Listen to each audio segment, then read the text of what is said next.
Acts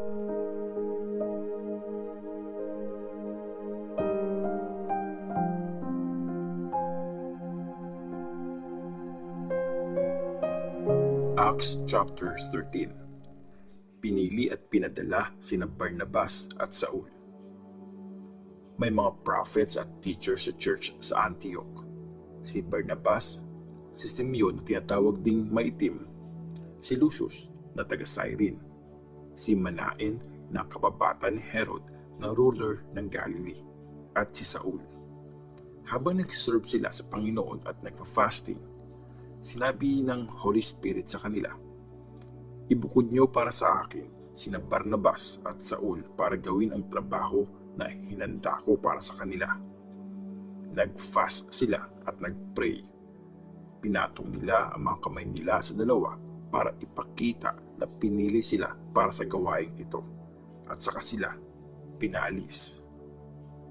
Sa Cyprus, pinapunta ng Holy Spirit sina Barnabas at Saul sa Seleucia.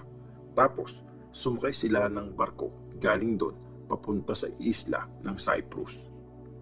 Pagdating nila sa Salamis, pinreach nila ang salita ng Diyos sa mga synagogues. Tumutulong sa kanila si John Mark. Nilipot nila ang buong isla hanggang sa Paphos. May nakilala silang magician doon, si Bar Jesus na isang Jew, at sinasabi niyang prophet daw siya. Kaibigan siya ng governor ng isla na si Sergius Paulus, na isang matalinong tao. Pinatawag ng governor sina Barnabas at Saul kasi gusto niyang marinig ang salita ng Diyos. Pero kinontra sila ng magician na si Elymas, yun ang pangalan ni Bar Jesus sa Greek, kasi gusto niyang ilayo ang governor sa paniniwala sa Panginoon. Puno ng Holy Spirit si Saul na tinatawag ding Paul.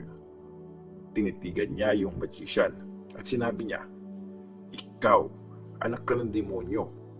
Kaaway ka ng lahat ng matuwid.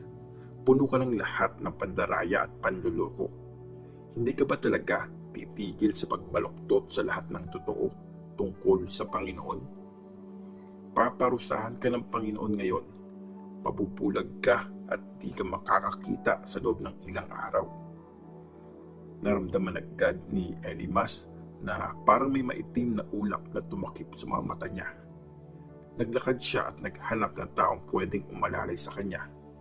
Nang makita ng governor ang nangyari, naniwala siya. Sobrang bumilib siya sa teaching tungkol sa Panginoon. Sa Antioch, sumakay ng barko si Paul at ang mga kasama niya galing Paphos at nakarating sa Perga, isang city sa Pamphylia.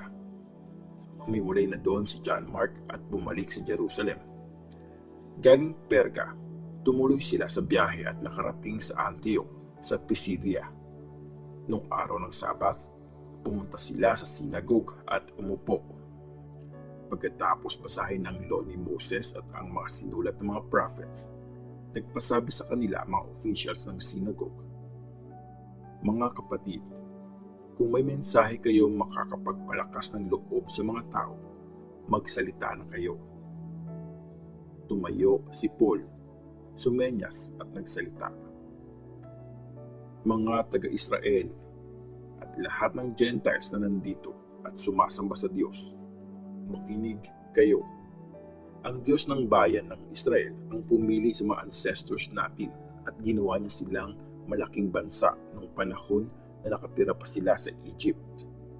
Inilabas sila ng Diyos sa Egypt gamit ang kapangyarihan niya, at sa loob ng 40 years, pinagtiyagaan silang alagaan ng Diyos sa desert. Winasak niya ang 7 bansa sa Kanaan at binigay niya yung buong lupain sa mga Israelite bilang pamana. Nangyari lahat ng ito sa loob ng 450 years. Tapos, binigyan sila ng Diyos ng mga judge hanggang sa panahon ni Prophet Samuel. Noong nanghingi sila ng hari, binigay sa kanila ng Diyos si Saul na anak ni Kish, galing sa tribe ni Benjamin. Siya ang naging hari nila sa loob ng 40 years. Nung alisin siya ng Diyos, si David naman ang pinili ng Diyos na maging hari nila. Ganito ang sinabi ng Diyos tungkol kay David. Nakita ko si David na anak ni Jesse. Natutuwa ako sa kanya. Gagawin niya ang lahat ng gusto kong ipagawa sa kanya. Si Jesus na galing sa lahi ni David ang pinili ng Diyos na maging Savior ng Israel, gaya ng pinangako niya. Pero bago dumating si Jesus, nag-preach si John sa lahat ng taga-Israel na dapat silang magsisi at tumalikod sa mga kasalanan nila at magpabaptize. Nung patapos na si John sa misyon niya, sinabi niya sa mga tao, "Sino ba ako sa tingin niyo? Hindi ako ang hinihintay niyo, pero intindihin niyo to.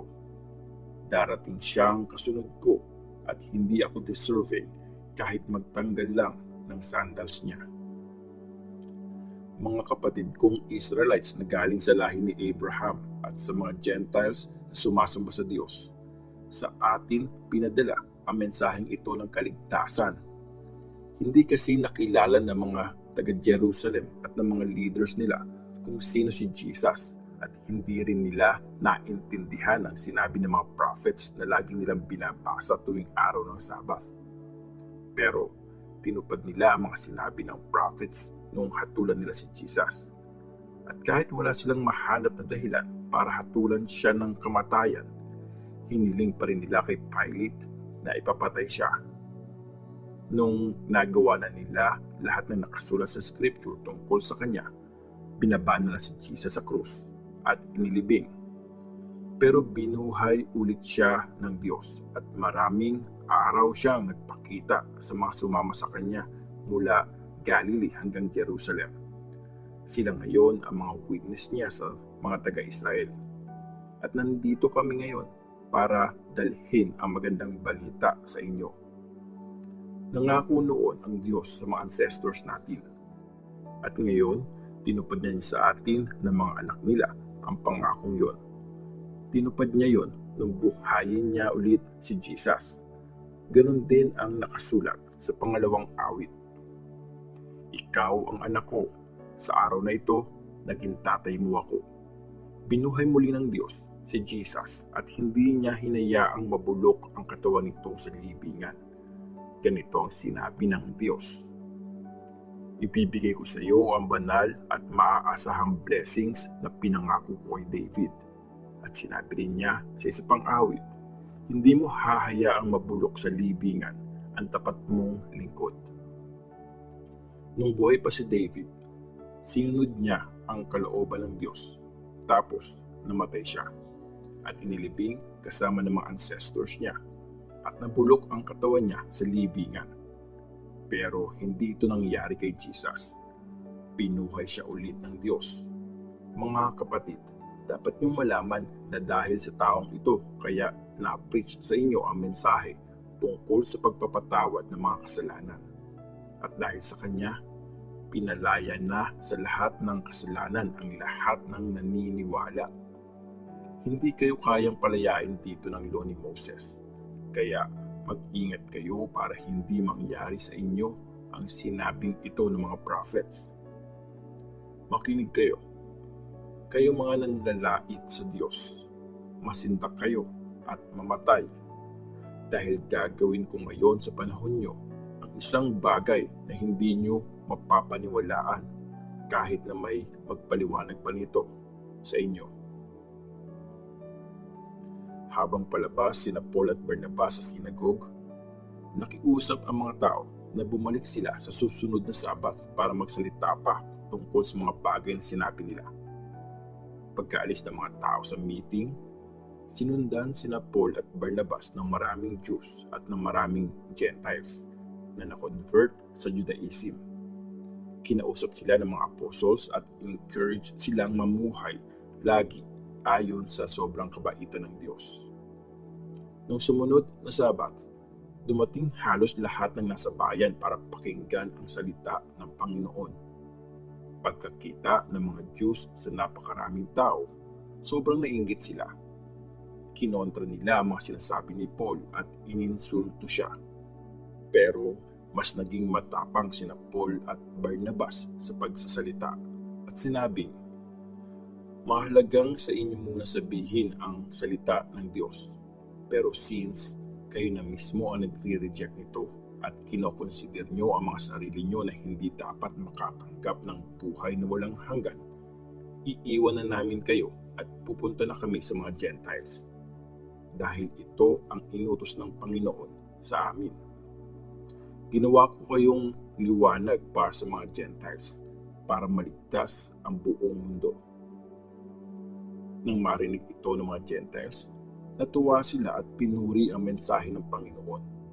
Yung mga pinili para magkaroon ng buhay na walang hanggan, naniwala sila. Kumalat sa buong region ang salita ng Panginoon, pero inimpluwensyahan ng mga Diyos ang mga lalaking leader at ang mga religious na babae na nirirespeto sa lipunan para pahirapan sina Paul at Barnabas. At pinalayas pa nila ang dalawa sa lugar nila.